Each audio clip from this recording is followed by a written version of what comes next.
radiocaput.com. Estás conectado. Estás en Caput.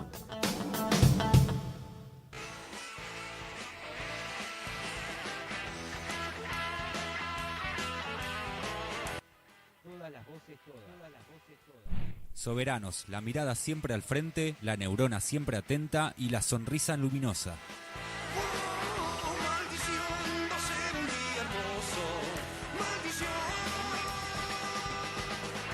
Conducción: Alejandro Mosquera, Dina Feller y Lucía Díaz. Columnistas: Horacio Robelli y Jorge Elbaum. Con invitados e invitadas de lujo. En Caput.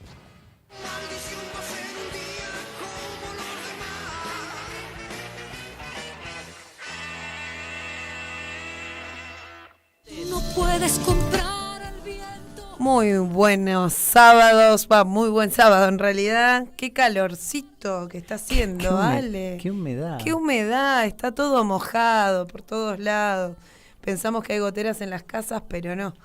Es Y cuando nosotros subimos acá a la radio, que tuvimos que subir por la escalera. Eso fue un problema. Claro, y la escalera mojada, es increíble la humedad que hay. Parecía que habían baldeado. Bueno, lindo programa.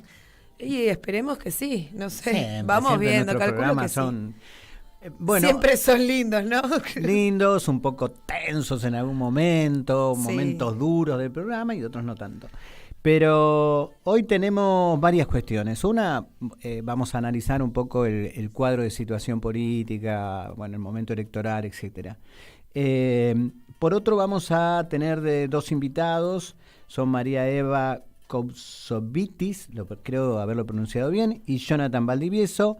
Ellos son del movimiento, vamos a trabajar con ellos una propuesta que tienen de acuerdo urbano, se presentan las elecciones en la ciudad, así que vamos a conversar con eso. Bien, vamos a tenerlo a Robelli con su columna habitual acerca de economía. Exactamente. Y después lo vamos a tener también a Washington Uranga. Washington es un profesor, es periodista, es un analista de los temas también, entre otras diversidades de los temas de la iglesia, y vamos a charlar un poco con él todas estas resoluciones que tomó el Papa en el último tiempo. Vamos a tener a Jorge Elbaum en audio, ¿no? Lo vamos a tener grabado por esta dificultad que da clases hoy. Pero seguimos analizando las cuestiones internacionales. Bueno, después vamos a estar con Miguel Patiño, que nos va a venir a visitar acá al piso, y vamos a estar hablando un poco es un artista, danza, hace varias cuestiones, y vamos a estar hablando acerca de una performance que están haciendo donde pone un poco en debate justamente la precariedad del teatro. Perfecto. Bueno, ¿qué te parece si empezamos con la columna política? Empecemos con la columna política y, empecemos el programa. Empecemos. Acá empieza. Bueno, vamos, todos los que nos escuchan, y la sociedad en general, sabe que estamos en un momento complejo de la situación del país.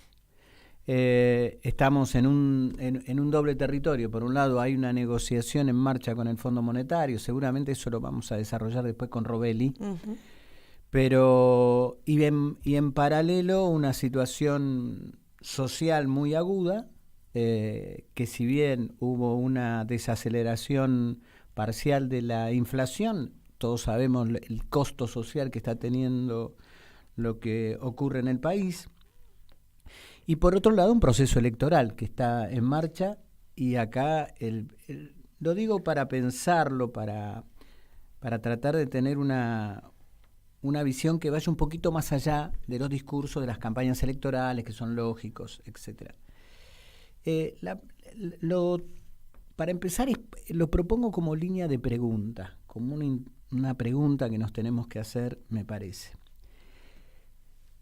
En el país, en los próximos años, en la próxima década, vamos a hablarle así, se van a definir muchas cuestiones. En ese proceso donde están confrontando modelos de país, proyectos de país, cómo se hace, se construye soberanía, nos subordinamos a Estados Unidos, bueno, todas esas cuestiones. ¿Logramos abrir un camino de soberanía o seguimos profundizando la colonización? Todos esos debates están dando vuelta y tienen un destino hacia adelante, que es lo que va a ocurrir. El punto de la pregunta es si en este proceso electoral y en lo que viene después del proceso electoral, en realidad se está reconfigurando el mapa político. ¿Qué quiero decir con esto? En los últimos 16 años nos acostumbramos a un enfoque de cómo se desarrollaban los polos de actuación y cuáles eran los liderazgos políticos que cada uno de esos polos tenía, tanto el de Juntos por el Cambio como del Frente para la Victoria o posteriormente el Frente de Todos. Pero especialmente en los 12 años y después en estos 4 con las contradicciones importantes que ha tenido el Frente de Todos. Ahora estamos en un proceso, se abre aquí, después del resultado electoral, una reconfiguración del mapa, o sea, un proceso de renovación, de cambios en esas cuestiones que nos habíamos acostumbrado. Es una pregunta porque es difícil tener la respuesta, porque eso lo irá dictaminando el papel de los líderes, en un sentido muy amplio lo está diciendo, y nuestro pueblo, claro. ¿No es cierto? Va a ser parte de la reconfiguración. En ese punto, ustedes fíjense que no solo en el Unión por la Patria, o mejor dicho, en el movimiento nacional, si lo vemos en perspectiva histórica y no solamente electoral, se puede estar en el borde de ese proceso de cambio, borde de cambio generacional, porque hay camadas que van dejando su lugar a otros dirigentes que se vinieron formando en distintos años con otra perspectiva también, pero también de cruce de ideas de que hacia dónde debe ir el movimiento nacional. Un debate que tiene que ver con los rumbos del país y sí, las condiciones del capitalismo global, de las situaciones de tensión en el mundo, permiten una política soberana o las formas que se tienen es una forma adaptativa a las condiciones que pone o exige ese mundo globalizado y las grandes potencias y es un camino de subordinación suave, para decirlo de alguna manera, que aunque no es totalmente correcto. Estamos en esa discusión. Desde el punto de vista de la ultraderecha también hay un campo que se puede ir reconfigurando, o de la ultraderecha y derecha. Ustedes imagínense que este proceso de que hay una elección donde aparentemente, por lo que dicen las encuestas, siempre hay que tener en cuenta que las encuestas son una maniobra política, no lo estoy diciendo en contra de los encuestadores, pero sí lo estoy diciendo en que es cómo funcionan. Entonces, por eso siempre erran, esto ya erraron ahora en Santa Fe, erran en casi todos, yerran se dice, ¿no? En todos los lugares, pero lo básico es entenderlas, que tienen información, pero a la vez son una operación, una acción política propagandística. Tomando esa cuestión, digamos como preservando la capacidad de analizar críticamente, podríamos decir que en Juntos por el Cambio se está desarrollando un debate de liderazgo donde parecía en algún momento que Macri iba a sostener ese liderazgo. La duda está puesta si en cuál de las dos oponentes ganan, o sea, Larreta o Bullrich, con una Bullrich, si le creemos las encuestas, que va por delante unos cuantos puntos, sacándole a Larreta, y a partir de ese momento sea de la elección, si ellos ganaran de la elección del presidente, ¿cuál es el papel de Macri? Si Macri ya es el ocaso de ese liderazgo que tuvo en su momento y que empieza otro proceso de liderazgo, con los matices que tienen aún que tengan un programa común. Después me quiero referir a eso.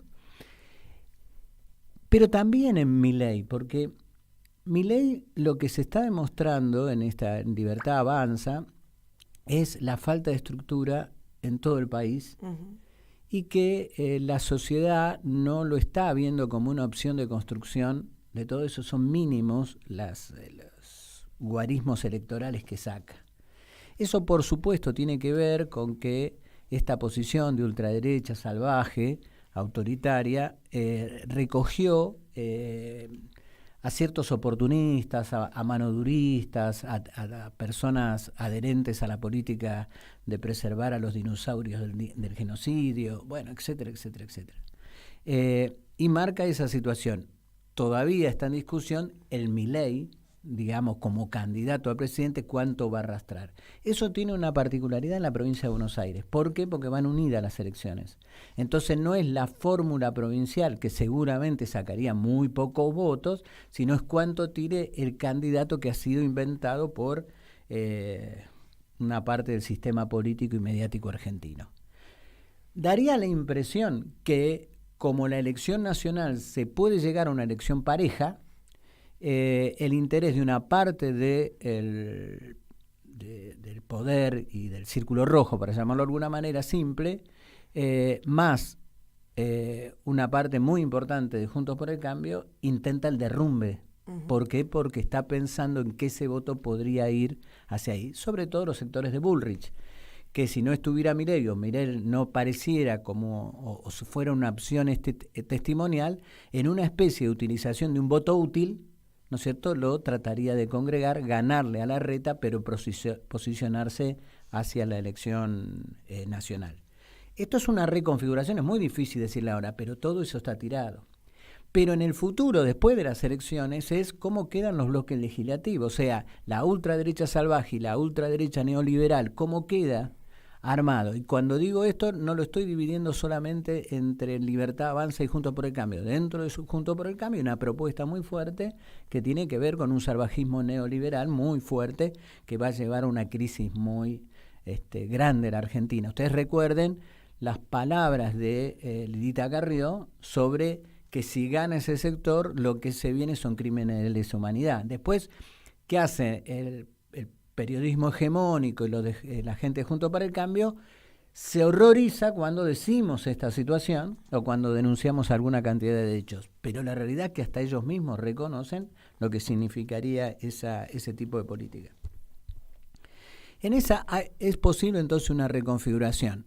Ustedes dirán, bueno, una elección no reconfigura, y es cierto que una elección no reconfigura, pero es una pata muy importante de la reconfiguración. Ustedes imagínense, para sacarlo de la Argentina, mañana hay elecciones en España. Uh-huh.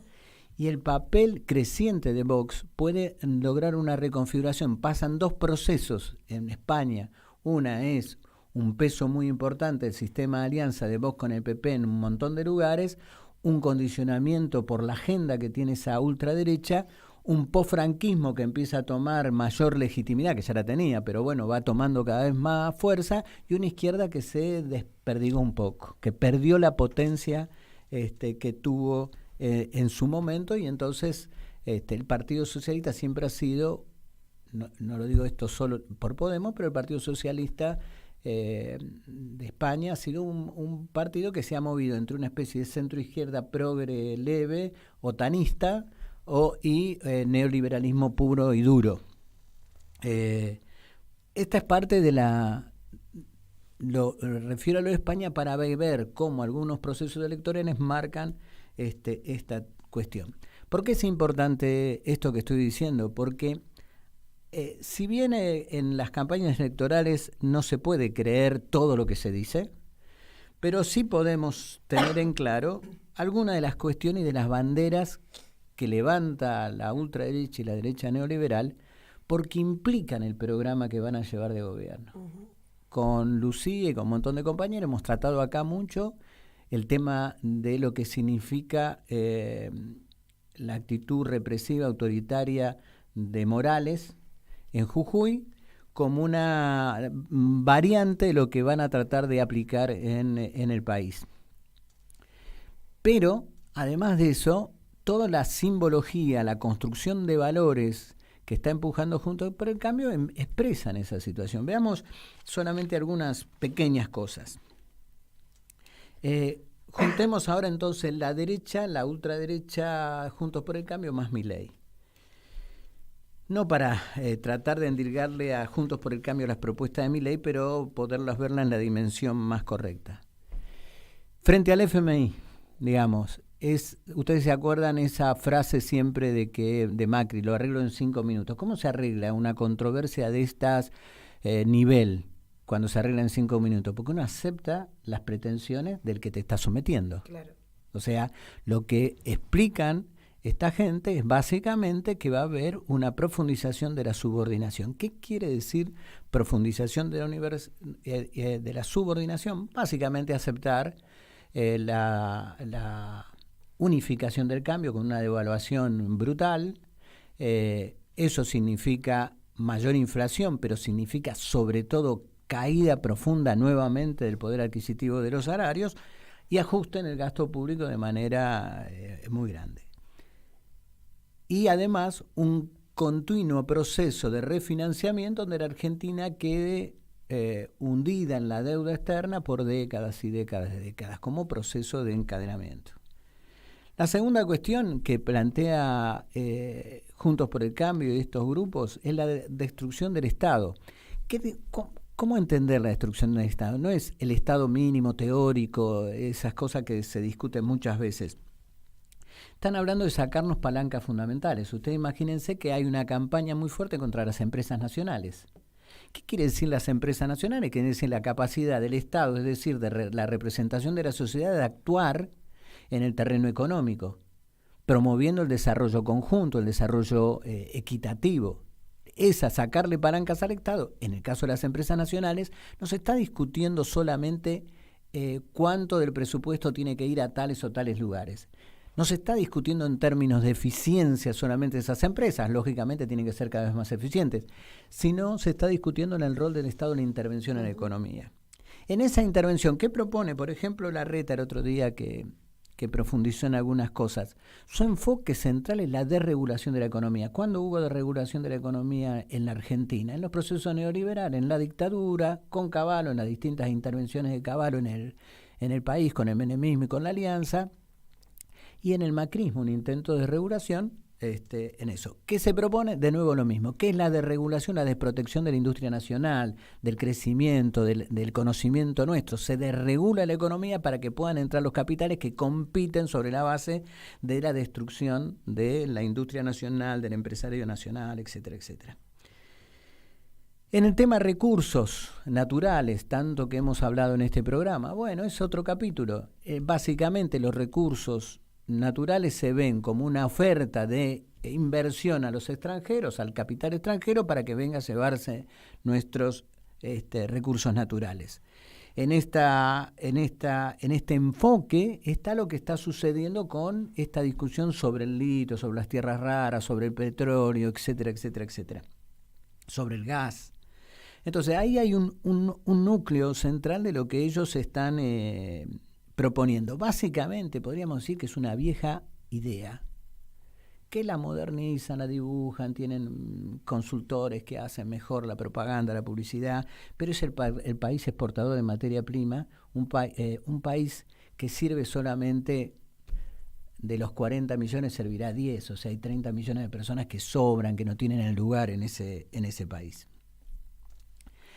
Pero el otro gran tema que se discute para tratar de ver y entrelazar las posiciones de la ultraderecha es el tema de seguridad, tema que ustedes saben que sigo. No voy a referirme a todos los temas porque sería muy importante, tomo 3 solamente. 1, la propuesta que toma Larreta de la propia Bullrich, que es la participación de las Fuerzas Armadas y en especial del Ejército en tareas policiales en las fronteras. O sea, es convertir la vieja idea de convertir a nuestras Fuerzas Armadas en su papel de defensa en un tema de seguridad interior. Cada vez que intentó esto, hubo un gran rechazo, pero también en la práctica mundial y sobre todo en América Latina, ha sido un desastre. Quizás el caso más resonante para que ustedes tengan es el de Colombia y México también, donde se incorporó a las Fuerzas Armadas en la represión del narcotráfico y eso terminó con, además de la guerra a las drogas, con cantidad de muertos de todos lados, con una situación de que hubo carteles de la droga que se formaron sobre la base de parte de las Fuerzas Armadas, o sea, ejércitos preparados terminaron en eso, o sea, un desastre que el mundo está todavía intentando superar, pero estos viejos neoliberales proponen viejas ideas ya superadas, ya sabidas, y quieren trabajar con la idea del miedo. En la fuerza de seguridad, que quieren más control social, no es todas las propuestas que están haciendo por la simpleza que tienen, no apuntan a mejorar la capacidad de romper la impunidad del delito, que es en realidad el problema esencial para el combate, no para la prevención y el combate, sino que lo que están apuntando es a una fuerza de seguridad de control social ante lo que llaman lo que va a ocurrir. Entonces ustedes vieron la propaganda de Bullrich diciendo: vamos a ser fuertes y duros frente a las cantidades de piedras, movilizaciones, piquetes. ¿Qué está diciendo? Que no es que ella se va a poner al frente de discutir con los movimientos sociales. Lo que está diciendo es: frente a eso yo le voy a poner a la Gendarmería, le voy a poner a la Federal, le voy a poner a la Policía de la Provincia, etcétera, etcétera, etcétera. Y el otro desatino de siempre de la ultraderecha, que cuando no sabe cómo resolver los problemas de la delincuencia juvenil, ¿no es cierto?, en vez de mirarlo como proceso complejo y encontrar soluciones que no son fáciles, son complejas, siempre dice lo mismo: baja de edad de imputabilidad. Siempre recurren al mismo argumento. Entonces, esto es lo que está pasando. En esa reconfiguración, que les propongo también en esta línea de pensamiento tomar algunos alertas. Alertas que tienen que ver con dos cuestiones, voy a poner. Una es cómo viene el proceso electoral, con, digamos, cómo están saliendo las elecciones. Ustedes tomen en cuenta que ya hubo, si no me equivoco, 17 elecciones provinciales de distinto tipo, pasos generales, y que se va marcando un fortalecimiento de Juntos por el Cambio en algunos lugares, de presión de Milei, algunos datos muy importantes de cómo sale Córdoba.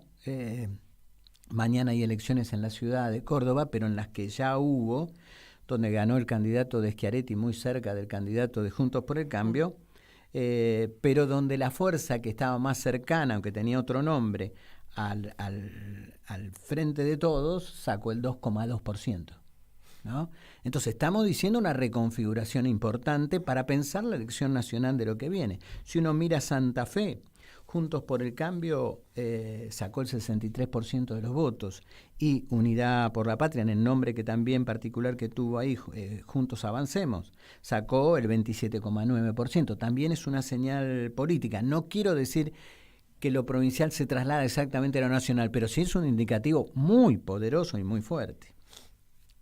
Entonces, si uno toma en cuenta estas cuestiones, hay una alerta de la batalla que estamos metidos, pensando en la reconfiguración que viene y en los grandes temas de Argentina. Ustedes piensen que la provincia de Buenos Aires es el 37% del padrón nacional. Córdoba es el 8,69, después viene Santa Fe con el 8,06 y después viene Capital con 7,43. Dentro de la provincia de Buenos Aires, con dos grandes formas de ver la cuestión. Una es el AMBA, donde habrá 10 millones de personas votantes, y el interior de la provincia de Buenos Aires, que tiene otra dinámica, es casi otra provincia. En realidad en la provincia de Buenos Aires hay varias provincias en sí mismas, lo cual indica la complejidad que implica representar esa diversidad, donde hay tremenda riqueza y tremenda pobreza. ¿Qué tenemos que mirar además de esta situación? El crecimiento de los que no van a votar, ¿no? Entonces imagínense que hay un proceso de implicancia muy fuerte que alrededor de 1 millón de personas, un poquito más, no fueron a votar en las 17, lo cual ya es un crecimiento importante respecto a 2019, para tratar de comparar y encontrar elecciones que se puedan comparar. Los técnicos lo que dicen que las elecciones no se pueden comparar exactamente porque los procesos históricos en cada momento son diferentes, pero es un parámetro que de 2019, ahora que todavía estamos en este nivel de el 5%, aumentó el 5% de la gente que no fue a votar, con lo cual hay un crecimiento. El voto en blanco existe, es un 100.000, más de 100.000 personas, pero no tiene la dimensión de los que no van. ¿Cómo entender esa cuestión en la reconfiguración que estoy planteando política? Hay un mensaje duro hacia la política puede entenderlo solamente como, están avanzando los enfoques no política, casi es todo lo que se escucha, o quiere decir ¿no es cierto?, tomarlo para decir no estamos dando respuesta. De esa política, de esa no política o de estos errores graves, ¿quién se beneficia? Siempre se beneficia la derecha, porque los triunfos populares, especialmente en la provincia de Buenos Aires, se dan cuanto mayor participación popular hay. Quizás en otras provincias esto no sea así. Pero en la provincia de Buenos Aires, ¿cuándo se beneficia el movimiento nacional electoralmente? Cuanto más participación hay. Ahora, tomarlo como un dato solo de la no política y no entender el enojo que hay en las personas, lo cual indica, ¿no es cierto?, que hay que tomar políticas para solucionar, para conectar, para salir del tupper, o como decimos acá en nuestro programa, de la desconexión entre una parte de la élite política y nuestra sociedad. Ahí hay un punto clave para poder dar una batalla contra la ultraderecha en la Argentina. El otro cuestión, el promedio de julio, o sea, de ahora, faltan todavía días para tomar, pero el promedio de las encuestas, el gobierno, ¿quién aprueba al gobierno? 17,35%. ¿Quién desaprueba al gobierno? El 82,65%. Es difícil la batalla en la que estamos metidos, ¿no es cierto? Esto es lo que quiero decir de cómo se está reconfigurando entonces un proceso social donde hay una parte de la población que tiene bronca y no termina de conectar con una actitud política, y esta situación de que vivimos de las élites. Este punto hay que anotarlo porque va a ser clave en el proceso de reconfiguración. Termino con una idea, entonces solamente estoy obviando otras partes. La segunda alerta ante la idea general. El poder, el círculo rojo, Juntos por el Cambio, las distintas variantes que pueda haber, incluso los adversarios o enemigos extraterritoriales, tienen capacidad de provocar situaciones que puedan afectar el proceso electoral. No lo digo en términos de golpes de Estado, desestabilización o levantamientos policiales que lo pueda haber. Lo estoy diciendo en lo que están utilizando. El dólar blue en la Argentina es un mercado que se mueve con poco dinero. Ahora, sin embargo, el peso que tiene en la opinión pública es manifiesto. Y el peso que tiene en la inflación también. O sea, cuando los técnicos dicen, no, es un mercado chico. Sí, pero después inciden en el almacenero. Incide en la capacidad de recomposición y de cómo se guardan los que tienen que reponer después la mercadería para venderla al otro tiempo. Lo que da es el cuadro de situación que recién describíamos. Esas desestabilizaciones también se pueden ligar a procesos como actitudes de lockout patronal, como tuvimos hace poco. O sea, el problema no es solamente tener consultores avivados para coachar a los candidatos. Lo que se necesita es tener una estrategia política para pensar el país y para pensar cómo se dan las batallas populares. Sin participación y con una parte de nuestra gente enojada y no representada es muy difícil poder dar. Por lo tanto, el sentido contrario, tomar medidas a tiempo, ¿no es cierto?, sería un camino distinto. Y aquí es el punto que quiero terminar, se los dejo con una opinión. Yo creo que en todo el sistema político argentino, separo al grueso de la sociedad, dejo al sistema político, avanzaron con más fuerza las tendencias a la que la posibilidad de detener a las ultraderechas más neoliberales es cediendo ante el poder.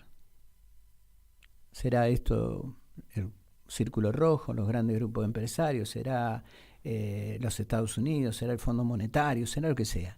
Hay una idea que ha tomado espacio, ¿no es cierto?, que es básicamente que la gobernabilidad de los procesos populares depende de una mayor concesión a los poderes centrales. Esa es la tendencia que avanzó. ¿Se verificó alguna vez en la historia eso? No. Cuanto más concesiones se hacen, peor está el país. Cuanto más concesiones que se haya, más decrece la posibilidad de transformación del país en un sentido soberano.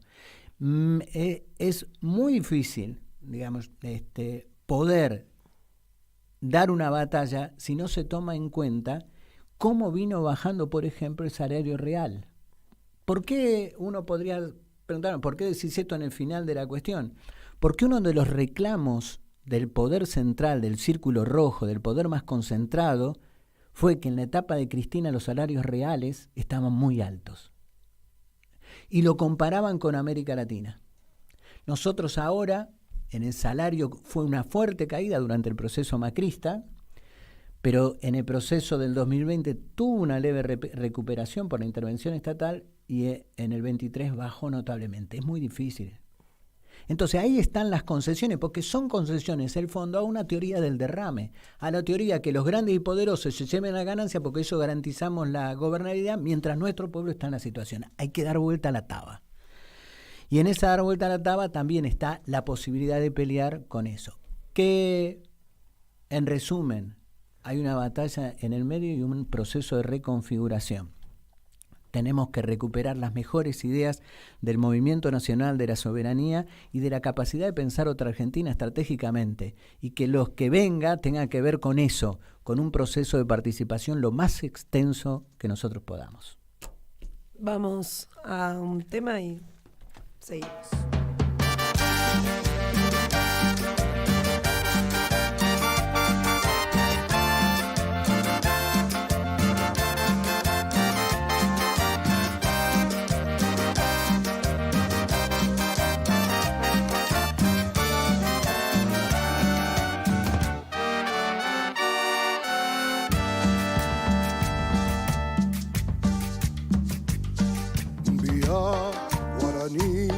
Golpeando la tierra roja su tacuapó, hacia el monte canción, candombe de los morenos del Cambacoa, repicando el tambor en la noche a San Baltasar. Día guaraní, palabra, poder, poesía, tu emboraí, hacia el mundo canción, charanda del empedrado al santo cambá, de la roja y bailar, noches tibias del Taragüí. Y el gringo con su acordeón, tras un lamento se va, al monte a llorar su amor en un zapucaí. Cumbia del río, llámame, licor mestizo, piel a piel, desde el barro de la historia surge un cantar.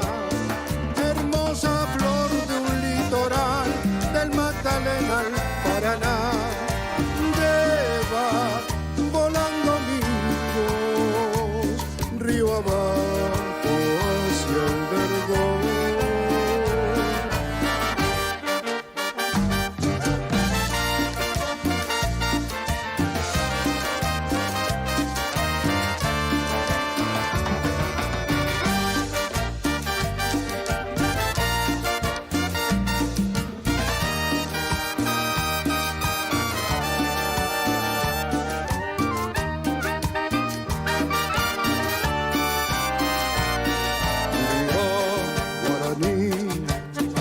Poder, poesía, tu emboraí, hacia el mundo canción, charanda del empedrado al santo cambá, de la roja y bailar, noches tibias del Taragüí. El viento lleva un rumor, canción de obraje y yerbal, callando la voz del agua buscando al mar. Del río, llámame, licor mestizo, piel a piel, desde el barro de la historia surge un cantar.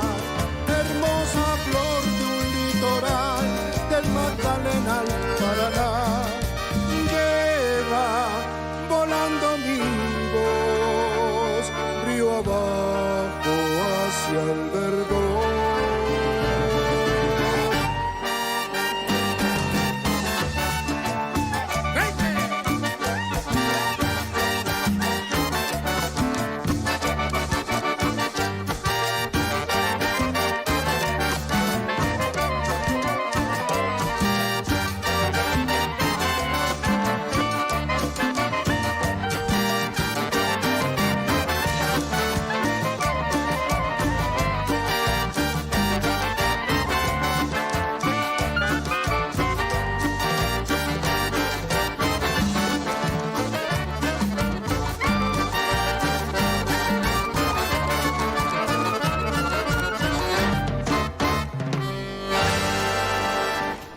bueno, ahí estábamos escuchando a la Delio Valdés con Cumbia del Río.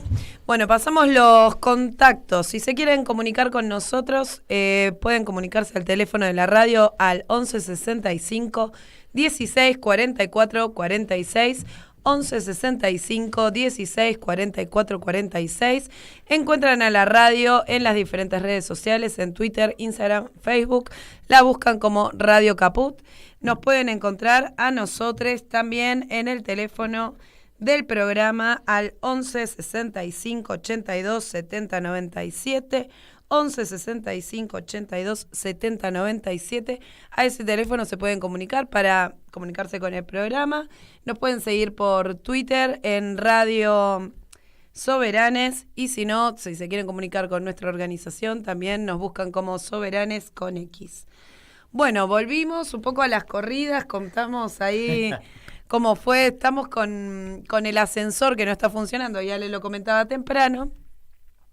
Y tuvimos que ir a abrir la puerta, así que no sabíamos si llegaba Ale y cómo íbamos a estar acá en esta situación remando el cotidiano. Bueno, Ale, te paso la pelota para la presentación.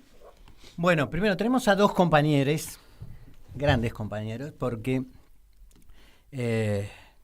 miren, hay una cosa que nos une, y ustedes lo saben por nuestro programa, ahora cuando los presento se van a dar cuenta, pero nos une mucho la lucha contra lo que es y fue el neoliberalismo, y en particular en la ciudad de Buenos Aires. Después lo vamos a profundizar eso, porque quiero charlarlo con ellos. Pero el movimiento nacional muchas veces ha dejado muchas dudas en su enfrentamiento con en la ciudad de Buenos Aires. Yo sé que esto a muchos amigos míos no les debe gustar, pero estoy convencido que fue así. Se pactó demasiado en muchos momentos políticos, y eso lo que hizo no garantizó los intereses populares en la ciudad, no garantizó una ciudad para todos y todas, sino que en general fue todo lo contrario, darle gobernabilidad a un proyecto con el cual estamos duramente discutiendo actualmente. Bueno, quiero presentar entonces a María Eva, decime si lo pronuncio bien el apellido, Koutsovitis. Perfecto. ¿Está bien? Perfecto. Y a Jonathan Valdivieso, los dos del movimiento La Ciudad Somos Quienes Las Habitamos. Son los dos candidatos, los primeros candidatos a legisladores por esta propuesta en la ciudad. Y seguramente los conocerán mucho por una cantidad de luchas que vienen dando. Corríjame ustedes, pero yo recibo muchas cosas del Observatorio de Derechos Humanos y veo ahí un poco cómo se da la cuestión y las batallas que tuvieron. Uno piensa siempre que las batallas son testimoniales, pero no. En la ciudad de Buenos Aires se han ganado varias, difíciles, pero varias. Después lo conversamos con ellos dos. ¿Cómo están María Eva y Jonathan? Bien, bien, muy bien. Muchas gracias por la invitación y bueno, muy buenos días a todos, a todas. ¿Qué tal? Buen día. Gracias por la invitación. ¿Todo bien? ¿Sufrieron mucho el agua de la escalera? Mira, andamos mucho en bici, por eso así tenemos un mínimo entrenamiento para subir, bajar un poco escaleras, y también quién no está entrenado acá en la ciudad de Buenos Aires para ir sorteando, ¿no? Esa barrera de obstáculos que muchas veces aparece en la vía pública. Así que, bueno, fue un poco exigido, 4 pisos por escalera, no vamos a hacernos tampoco los cancheros, pero... Claro. Pero llegamos. Estamos bien. Yo llegué con la lengua afuera cuando tuve que subir, No es mi caso del entrenamiento. Che, nos podemos meter de así bien de lleno a algunos de los temas. Dale. Les quiero preguntar, el tema es el larretismo, el macrismo y el larretismo significan también un pacto con el poder inmobiliario, para decirlo en los términos que a veces los escucho a ustedes. Pero eso es un pacto que a veces a mí me parece que algunas de las construcciones tienen que ver con especulación, lavado de plata, porque uno de los temas principales es que en la ciudad de Buenos Aires sigue habiendo cantidad, una parte muy importante de la población vive del alquiler, no de esas cuestiones. Quiero que me cuenten ustedes cómo la ven. Mira, nosotros caracterizamos estos 16 años de Macri-larretismo como la consolidación de un modelo de saqueo. Y un modelo de saqueo que tiene 3 mecanismos básicos. Primero, apropiarse de nuestra tierra pública. En estos 10 años, este gobierno ha privatizado en tierras públicas el equivalente a 2 barrios porteños, es decir, hemos perdido 2 barrios de la ciudad de superficie equivalente a San Telmo y La Boca. El segundo mecanismo tiene que ver con privatizar el conjunto de los servicios públicos. Muchos venían privatizados de la década del 90, pero profundizar esas privatizaciones, y ahí hay 2 caras. Por un lado, un grupo de empresas amigas del poder que ganan exorbitantes dineros, y por otro lado, estos servicios que se precarizan brutalmente. El ejemplo para nosotros más emblemático es el servicio de alimentación en las escuelas públicas, en donde los niños y las niñas comen alimentos que ni siquiera conocemos, como la patinesa. Siempre pongo ese ejemplo porque, bueno, tengo niños en edades escolares y la verdad me he sorprendido, ¿no?, con los alimentos que reciben y comen. Y el tercer mecanismo es un cambio sistemático de las reglas del juego respecto a lo que se puede construir en la ciudad, para explicarlo sencillamente. Entonces, el Poder Inmobiliario compra un terreno, ahí puede construir, supongamos, 3 plantas, y gracias a algún privilegio que obtiene en la legislatura porteña o gracias a algún cambio normativo, en lugar de 3 plantas construye 25. Por supuesto que eso le genera exorbitantes ganancias, enormes plusvalía, que le extrae a ese suelo urbano, ¿sí?, y que por supuesto no se redistribuye, y eso además genera impactos irreversibles, sobre todo en el conjunto de los barrios de casas bajas. Lo que está sucediendo hoy en la ciudad, la verdad es que es sumamente preocupante, porque estamos frente a un punto de inflexión. En estas elecciones se renuevan 30 bancas. Si de esas 30 bancas, 20 quedan en manos de los representantes del Poder Inmobiliario Financiero, algo que ya pasó hace 2 años, entonces de las 60 bancas se quedarían con 40. Eso les permitiría modificar la Constitución, modificar la ley de comunas, modificar el código electoral, es decir, modificar el conjunto de las reglas de juego institucional, y definitivamente el Poder Inmobiliario, ¿sí?, quedarse con nuestra ciudad y con la legislatura porteña. Por eso es que nuestra prioridad es defender la legislatura para poder recuperar la ciudad. Jonathan. Ahí con la caracterización que iniciabas, ¿no?, diciendo un pacto, nosotros quizás a veces vamos más a fondo y decimos hay una especie de simbiosis entre el mercado inmobiliario y quienes nos representan, donde la jefatura de esa mafia está en el Poder Ejecutivo, ¿no? Son los políticos, secretarios de planeamiento, el jefe de gobierno, los que manejan el sector inmobiliario y las corporaciones. Porque a veces se piensa que el sector inmobiliario hace lobby, ¿no?, que va, toca las puertas, trata de conquistar a algún funcionario. No, pero es al revés, son socios. Claro. Y la directriz de dónde van los negocios, dónde se construye, está en el Poder Ejecutivo, obviamente con el acompañamiento de la legislatura para hacer todas estas excepciones. Y el segundo punto es verdad que la Ciudad de Buenos Aires está abarrotada de construcciones. Los propios CEOs del sector inmobiliario están saliendo a decir que se está construyendo un 70% más en la ciudad que en los 90, cuando estábamos 1 a 1. Y uno dice, bueno, esas construcciones, ¿quién las financia? No las financia los créditos hipotecarios de la clase media o media baja, ¿no?, que otorgan los bancos, porque no hay créditos hipotecarios en esta época de alta inflación, sino que se financia principalmente, obviamente, el blanqueo. Blanqueos legales, aprobados en el Congreso, que se han aprobado varios estos últimos años, o los tradicionales, históricos, blanqueos ilegales que se hace con la construcción.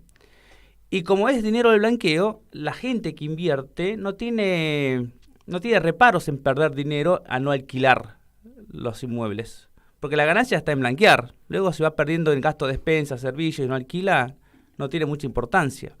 Entonces no se construye para viviendas, se construyen para blanquear y para activos financieros inmobiliarios, ¿no? Porque además de blanquear, es la transformación de pesos en dólares, claro, porque el sistema está dolarizado. Es una doble ganancia, no solamente blanqueo el peso, sino que además lo invierto en algo que sé que a futuro se puede transformar en dólar billete. Esa es la situación grave que estamos viviendo. En los últimos 10 años se han construido 10 millones de metros cuadrados en la Ciudad de Buenos Aires, un puerto madero cada 2 años, y la población en villas ha incrementado, se ha multiplicado. Casi estamos en pisos históricos mínimos de la oferta de alquileres, y están incrementando las personas en situación de calle. Entonces, la construcción no tiene una correspondencia con la necesidad habitacional, la crisis habitacional, porque siempre te dicen necesitamos construir más porque hay una crisis habitacional. Bueno, todo lo que se construye no va para mitigar esa crisis, Y el Estado está permitiendo esto de dos formas, flexibilizando la normativa, ya sea a través de un código urbanístico que incrementó la capacidad constructiva en toda la ciudad, o a través de excepciones inmobiliarias con los convenios urbanísticos. Así que también hay un estímulo del Estado para que esa especulación se produzca, y como dijo Eva, en la venta de tierra pública. No solamente le flexibiliza la norma, no controla las construcciones, porque también está pasando algo que está poco difundido. No hay construcción en la Ciudad de Buenos Aires que no esté dañando a las casas linderas.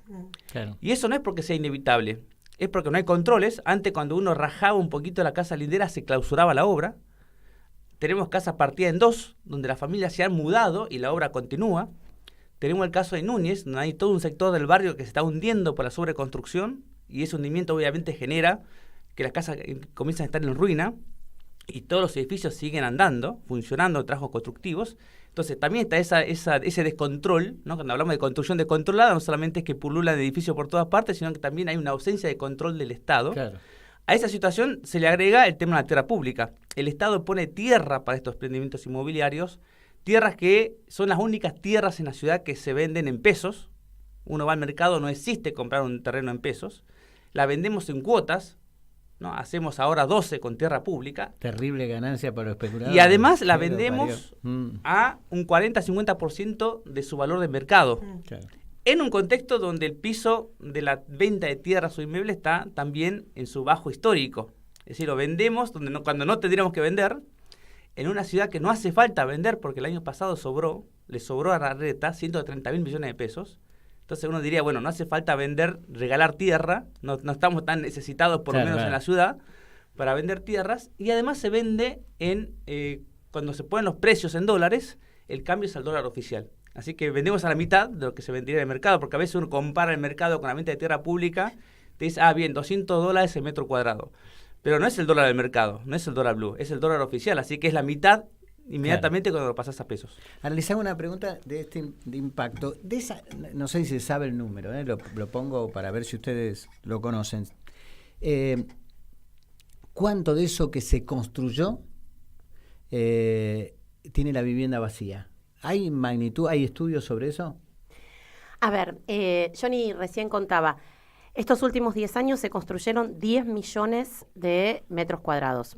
Bien, la verdad que esas toneladas y toneladas de cemento volcadas en la ciudad no resolvieron el problema de la vivienda y, por supuesto, profundizaron la emergencia ambiental y climática. Ahora, ¿cuántas viviendas de esas están vacías? Lo que nosotros sabemos es que en la ciudad de Buenos Aires hoy tenemos entre 150.000 y 200.000 viviendas ociosas, es decir, viviendas que no están ni a la venta ni en alquiler y, por supuesto, no están ocupadas. Hace un par de años, cuando arrancamos la campaña para poder defender la costanera, nos instalábamos todos los fines de semana en la puerta de la reserva. Y entonces hacíamos radios abiertas, hablábamos con las familias que visitaban la reserva. Y lo que nos llamaba muchísimo la atención era que durante el día las familias hacían cola para entrar a la reserva, allá en la Costanera Sur, y cuando nos íbamos a la tardecita, a la noche ya, veíamos cómo la mitad de Puerto Madero no tenía las luces prendidas. Es decir, claramente eso nos mostraba esta imagen tan sencilla que lo que necesitábamos eran más reservas y menos viviendas suntuosas. Claro, se entiende. Ahora, les hago como un puente ahora. Tema alquileres. Es uno de los dramas de la ciudad, porque además los precios, y todo el debate nacional que hay sobre la ley de alquileres. ¿Cómo el análisis que ustedes hacen? Creo que hay un análisis muy corto de la clase política donde centra la discusión en la ley de alquileres. Como si la ley de alquileres fuera responsable principal o mayoritaria de lo que está pasando con los hogares inquilinos. Entonces se discuten dos temas de regulación, que ha sido el aumento de los plazos, de 2 a 3 años como plazo mínimo para alquilar, y la indexación anual, ¿no? Con un índice que establece la ley, con un congelamiento del alquiler un año y la indexación por año. Por una parte tenemos la oposición, que ha sido la que ha impulsado el contenido de esa ley en su momento, que quiere volver a que el mercado regule. Dice, la suma de todos los males para la crisis de inquilinos que tenemos ahora es la ley. Así que tenemos que volver un paso atrás. Cuando el mercado funcionaba, que también es una falacia que funcionaba el mercado, por algo se votó la ley, digamos. Claro. quieren derogar y quieren que el mercado vuelva a regular los alquileres, que en este contexto sería un delirio hacer eso. Y por otra parte tenemos el oficialismo, que ha despachado o dictaminado un proyecto de ley que va en una orientación contraria, que es una mayor intervención del mercado de alquileres, que más allá de algunas discusiones concretas es la dirección que tenemos que tomar. ¿Qué está sucediendo o qué sucedió, ¿no? ¿Por qué se achaca a la ley de alquileres que sea la responsable del incremento de los precios de los alquileres y la responsable de la retracción de la oferta de alquileres, ¿no? Como repito, estamos en los pisos mínimos de oferta de alquileres a nivel nacional y en la ciudad de Buenos Aires. Bueno, eso se debe a cuestiones que están más relacionadas con la macroeconomía que con una regulación concreta de una ley que puede tener cierta relevancia mínima, ¿no? No digamos que no tiene ningún tipo de interacción, pero las razones principales son macroeconómicas. Por una parte, la pauperización de los hogares, ¿no? Con respecto a los ingresos familiares, porque el valor de los alquileres no es que está caro o históricamente está muy superior a lo que se pagaba en Argentina, sino lo que sucede es que las familias están ganando muy poco. Johnny, ahí te hago una pequeña interrupción y seguís, perdón. Pero hace muy poquito salieron los datos del último trimestre y ahí la verdad es que es bastante sorprendente los datos que corresponden a indigencia, pobreza, sector vulnerable y sector frágil en la ciudad de Buenos Aires. En el distrito más rico de nuestro país, el 43% de la población pertenece al sector vulnerable, frágil, está en condición de pobreza o en condición de indigencia. Por eso es que no podemos mirar en abstracto el problema de la crisis habitacional solamente analizando puntualmente el problema de los hogares inquilinos a partir de la ley. Bueno, por otra parte está el tema de la inflación, ¿no? Cuando tenemos una inflación del 120%, obviamente va a haber una puja de sectores tratando de anticiparse esa inflación, lo cual va a subir los precios hacia arriba. Tenemos la cuestión de la dolarización, que crea la conciencia o la cultura de que tenemos dólares inmovilizados. Entonces, ¿qué sucede? Como uno considera que tiene dólares inmovilizados, quiere sacar esos dólares para realizar otro tipo de inversión, plazo fijo o invertir en otros lugares. Y eso está generando, así como cuando una empresa económica está cayendo y se quieren vender las acciones, lo que está generando es toda una conciencia de que ya no es rentable, no es negocio alquilar, aunque es discutible, pero por lo menos psicológicamente hay una idea de que actúa de que no es negocio alquilar y se están yendo los capitales, quieren desprenderse de las viviendas. Por eso incrementó la cantidad de viviendas que están en venta, ¿no? Así como decimos, hay poca oferta de alquileres, estamos en los pisos máximos de la cantidad de viviendas que se vende, 160.000 viviendas en venta. Y te hago una consulta con respecto al alquiler tipo Airbnb, y digo, ¿hay algún tipo de efecto? ¿Sucede algo con el mercado en este sentido? Digo. Bueno, así que en este escape se van a la venta los inmuebles, quedan ociosos, en algunos casos, principalmente los nuevos que se construyen, y los alquileres de plataformas, ¿no? Booking, Airbnb. Lo que estamos viendo es que aquellos que no logran vender los inmuebles, porque también no es fácil, no es que quiere vender, va y vende, veamos que el efecto psicológico es tan importante que incluso cuando sus propiedades se han devalorizado entre el 40 y el 50%, igual quieren seguir vendiendo los inmuebles, y los que ya desisten o no quieren venderlo a esos niveles, están volviendo a los alquileres de plataforma. Claro. No vuelven al alquiler común residencial. Entonces, las tres vías del escape es alquiler de plataforma, inmuebles ociosos o inmuebles que siguen en venta. Frente a esa situación, tendríamos que haber tenido un Estado, tanto a nivel nacional como en la ciudad, que salga a compensar esta decisión que está tomando el mercado, entre comillas. Y eso no es algo que no esté previsto. Cuando se votó la ley de alquileres, el segundo capítulo era, por una parte, regulamos más, el segundo capítulo es el Estado tiene que hacer un programa nacional de alquiler social. ¿Qué significa eso? Que el Estado tenía que impulsar una serie de políticas orientadas a incrementar la oferta de alquileres, ya sea construcción de viviendas del Estado que queden para alquiler, sea subsidios o créditos para rehabilitación de viviendas para alquiler, subsidios a los hogares inquilinos. Es decir, había una gran batería de acciones que no se realizó absolutamente nada en los últimos 3 años y que se debería haber comenzado hace mucho tiempo. Siempre pongo el ejemplo, ¿no? La vivienda no se considera un derecho, por eso el Estado interviene poco, y tampoco se considera un servicio público. ¿Qué pasaría si la gestión privada de la educación dice ya no es un negocio la educación? Nos vamos. Cerramos las escuelas, vendemos los edificios. Se hicieron intentos en 2015. Hubo intentos. Bueno, ¿qué tiene que hacer el Estado? El Estado tiene que salir ahí a compensar, ¿no? O a hacer que no se vayan con algún tipo de medidas o a compensar. En este caso no está sucediendo eso, ¿no? Claro, porque es una cuestión de mercado, es una cuestión individual. Que el mercado se regule, si se quieren ir, se vayan, y bueno, las familias vean ¿Cuántos inquilinos hay en la ciudad de Buenos Aires? Es una magnitud enorme de la población, ¿no? Y el último censo nacional arrojó que el 50% de las familias porteñas habitan hogares que no son propios.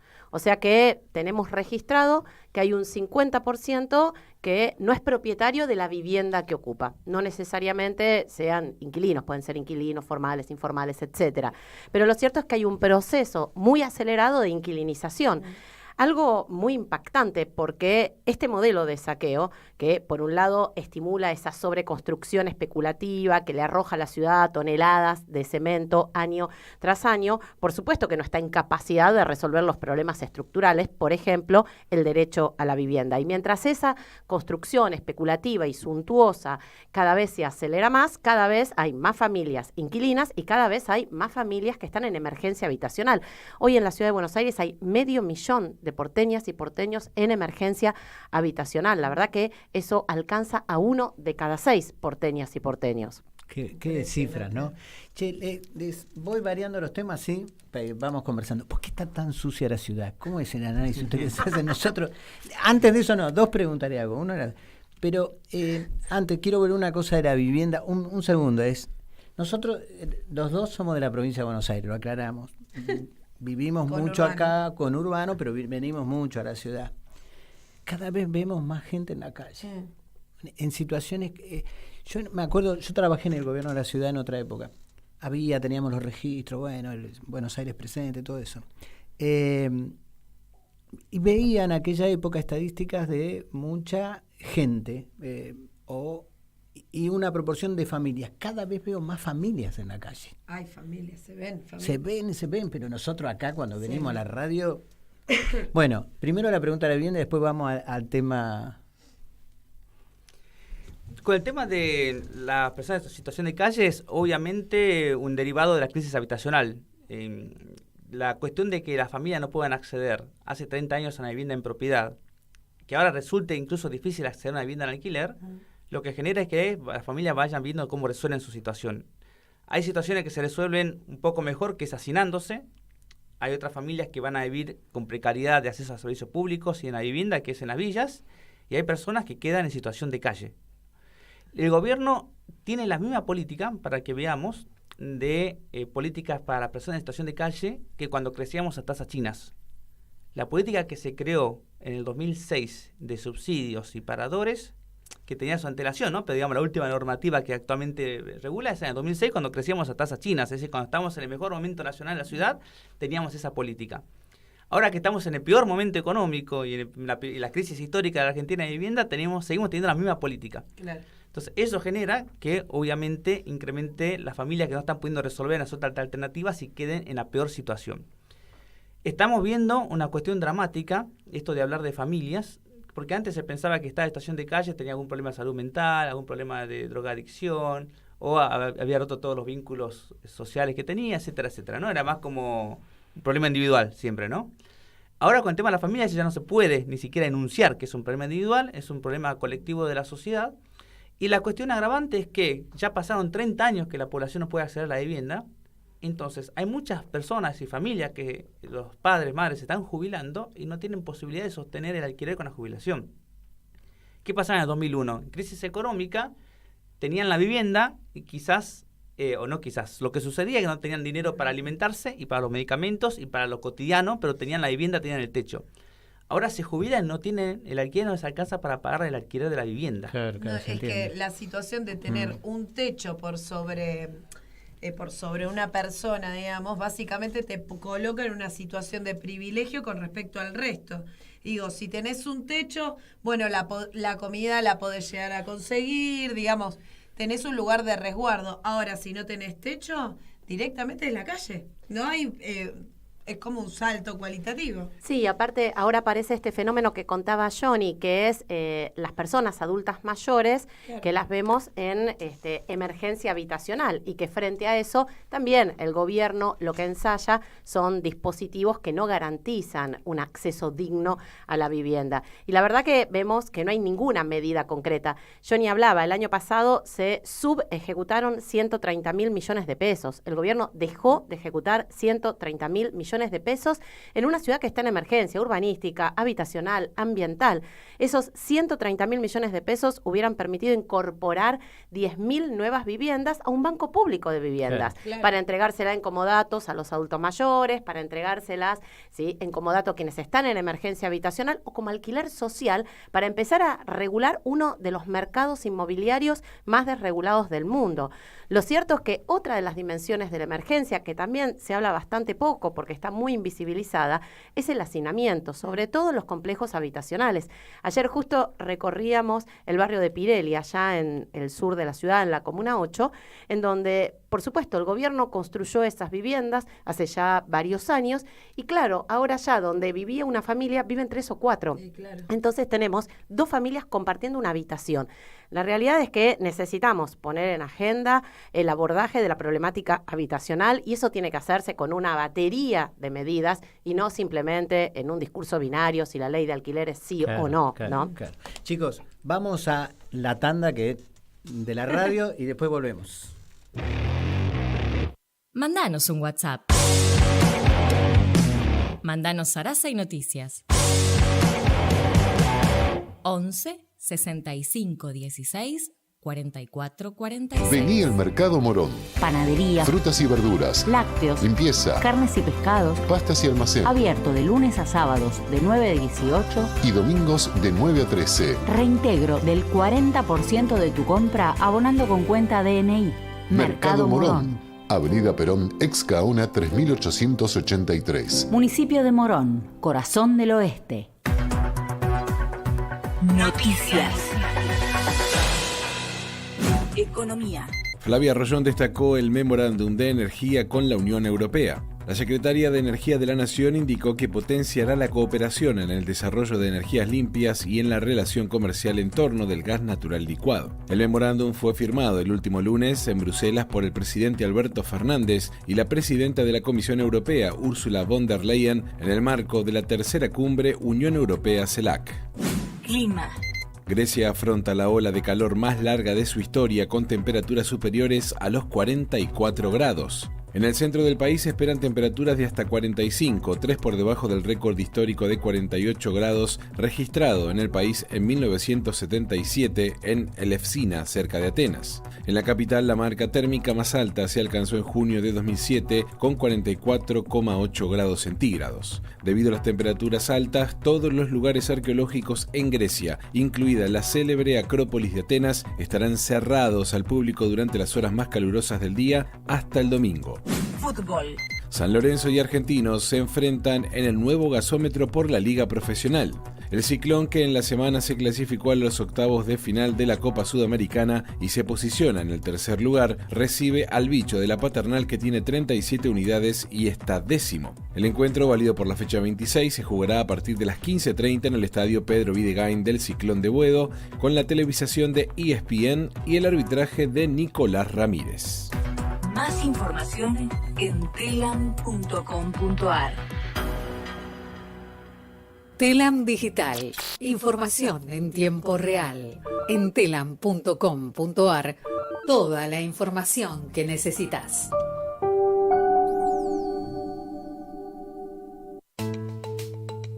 ¿Cómo podemos cuidar a nuestras y nuestros jóvenes? Hagamos un acuerdo entre adultos, que las y los jóvenes no se queden en soledad. Estemos cerca para escuchar y acompañar.